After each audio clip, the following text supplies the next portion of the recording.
ایبرانی الو سریا جان، السلام علیکم. چی حال دارید گونه؟ من نقصاز تو چخه؟ رحمت به تو هم مبارک باشه. خداوند به دخترای تو هم خواستگارا بیاین، همین خواستگار بیاین، همین خیلی پولدار بیاین. خواستگار بیاین همین خیلی گفتی گپ کی آبرو داشته باشه. ایچو میکنی همین خودی میبیه، خیش تباری میبیه که نه یا آبرو دار نه یا قدر و قیمت. هم بچه پولداری که دگونه سر لباسش نمیگویی، همین آدم از سر لباسش علاقه میفهمی که چی حال داره و چی احوال داره. روزگی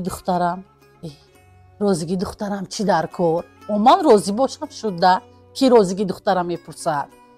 دگونه همین خواستگاری که سر کردیم، فوتیتوی که سر کردیم، زنگ میزنم بیا. اگه دگونی نزدیکم تو دیگه من کی دارم؟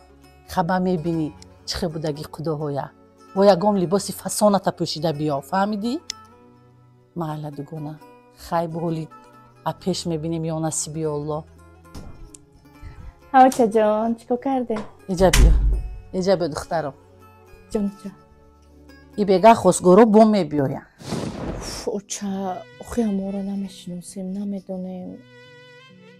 چی خیلی اوفاجه جان چی نمیشناسیم چی نمیدونیم؟ بچه پلداره او ماشینش نمیبینی، سر لباسوش نمیبینی، دختری سوده همین آدمی میشدگی ای سر لباسش میفهمی، ای همون توفلی های یلق قستیش میفهمی. توفلی هاش ندیدی چه یلق میکرد؟ نمیشناسیم نمیدونیم. ای کاری ما اکو نمیشناسیم نمیدونیم ای کاری ما اکو روزگی ما نمیتیم. ما روزی ماده محقول اخی میدونی کیان ویایه اخی اویلای با آبرویان ویا او کار و فری اوچش ندیدی، سر و لباسوی اوچش ندیدی یا اهمیت ندادی. دختری سوده نمیشناسیم نمیدونیم. تا کجا آدم میشناسی؟ ولی کودکی دینگی دهنت بوی شیر با که آدم شناس شدی. خدا بختانت تیه خوشبخت شوید خوشه پیر شوید. آمین الله اکبر. آمین کو با آمین نمیکنی فرشته ها آمین کنه.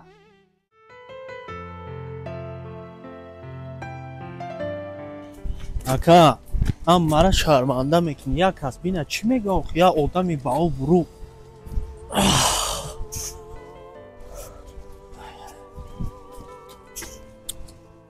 ساعتی مرا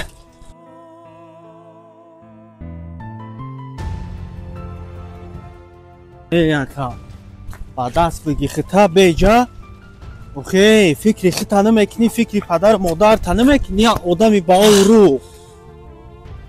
آخی میخیری چنی خدا نمیخیری امورا یک کس نبینه چی میگم اونا؟ ما کامی میبینه دیدم میگه به شفیوری تا که خونه ای که تمام ایشی باشیم جا بریم خونه.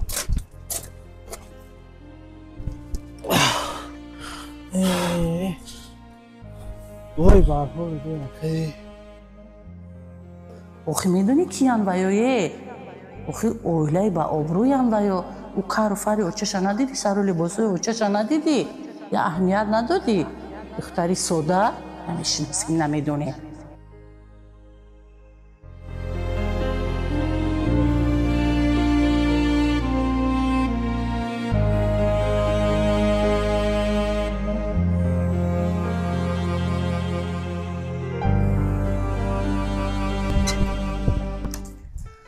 السلام اوچه. السلام.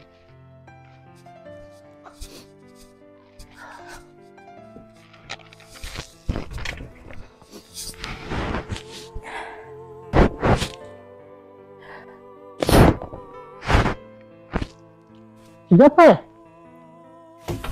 ای دختر چی گپه؟ اوچه من باید نمیگیرم. چی با نمیگیری؟ اخی از در قطی کوچه دیدم مست و علست بود. اگه تو با اگجا میشناسی مست چخله میشه و خوشحال چخله میشه؟ اوچه گپی خودتانو میگذارونید. از اول گفتم که نمیشود. نه لباساش پوری لای خاک بود، این طرف میرفت او طرف راه میرفت، یک جورش برداشته بازور برده. نمیگیرم اوچه من باید هیچ گم نه. یکی در زندگی میشه. همه مردکا مست میشن، یکی یک سال یک ماه یک بار مست میشن. هیچ گپ نی. یگان زودروز رفته، یگان توی رفته. ما الان رازیگی دادیم.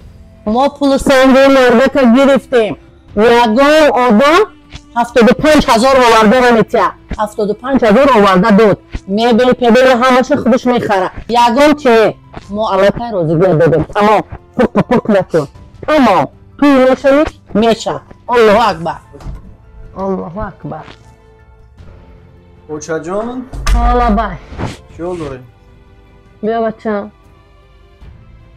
اکا جان همه آچمه یگان چی فهمونید؟ اوچا جان همین مسئولیت های شما هیچی به حل نرسیده نه؟ اوچت پنسالای، اوچت کودکای، اوچت زندگی نمیدونه، ریخت و شکست زندگی نمیدونه، آدم ها نمیشناسه. شما باید پرسته در پیش همین همسایه ها خیش و تبارو اهل اولادو شرمنده کردن میخواهیم. فهمیدین؟ یوتین. نصیحت میکنی اوچتونه؟ شما که زندگی دیدگی تجربه دارید. نصیحت میکنی اوچتونه؟ آخه اوچا جان تازه من گوش کردم سخنان شما را. راستی گپ من پیشتر همه گپایی که خواهرم گفت همه گپا را گفتنی بدم. انا دیدین اوچه؟ من هم یک دو جور دیگه فهمیدم هم بچه نغز نبوده. در حقیقت ها پدر مادرش باید با دولت هم پول دارن. نکی خودش یک بچه به تربیه بوده. عرق نوش بوده. شبگرد بوده. آخه اوچا جان اون نفری که با ساعت 2 شب و 3 شب را بیرون دا بگرده کوچه با کوچه دمدمی دخترها عرق نوشی کنه کیف صفا کنه. این خواهر ما را چه خوشبخت میکنه اوچا جان. نمیتونه خوشبخت کرده در حیاتش. او هیچ محل طاقتی در خونه شیشتن زندگی را ساختن آباد کردن نمیتونه. او فقط یک چی را میتونه، یک کار را میتونه اوچا. بعد میگن که حاضر ما اگر توی اتکس کنیم همسایه میخندن، خیش تبار میخنده، یارو رفیق دیگر میخنده. اوچا جان این گپا همش کلان خطاه. به خاطری که مردم ما را نخنده، به خاطری که مردم ای پشت ما گپ نزنه، باید ما حاضر خواهرمون در همه پیانسکا روزگی بتیم به شوهر بتیم. اوچا باید خواهرمون فرزندتونه با دست پرخمون در بین آب و علا و پرتاییم. اوچا همین چیز شما در کارای. بگذار امروز بخندن، بگذار امروز توی تماشا کنن، بگن که ها اتکس کردن یکی آیندهش خوب شود. بگذار مردم چی چیزی فکر میکنن فکر کردن بگیره. یکی ما در آینده ای در کارای، خوشبختی در کارای. اوچا جان 1000 بار بخشیش اگر گپای من سختان رسیده باشه. من نمیخوام که خواهر من امروز با توی تماشا دبدبه خیلی گفتی همون گپا کنسرت ما خواهرمون یک آدم پولدار دادیم، ما یک آدم ثروتمند دادیم. یکی 2 روز پس بعد اوی چشمش ریخته گریسته روی در ما بیاید. ما نمیخوایم که اگه بدبخت شوه اوچا جان. به همین خاطر اوچا جان 1000 بار بخشش بهترین کار همیه که اوی نمیشود. باری عزیز یک چیز میگم فراموش نکن. انتخاب بهترینه. در حیات همیشه نفری را انتخاب کن که پولم که داشته باشه، بالای پول داشتنش عقل داشته باشه، فهمیش داشته باشه، رحم داشته باشه، مهربان باشه، انسان باشه که در زندگی آینده خوشبختت کنه، در زندگی آینده یک عائله مستحکم شه. فهمیدی؟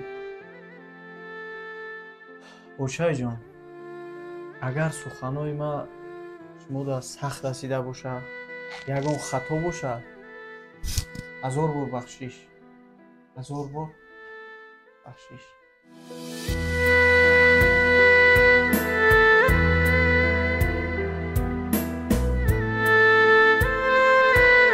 رجب علی ایبرانی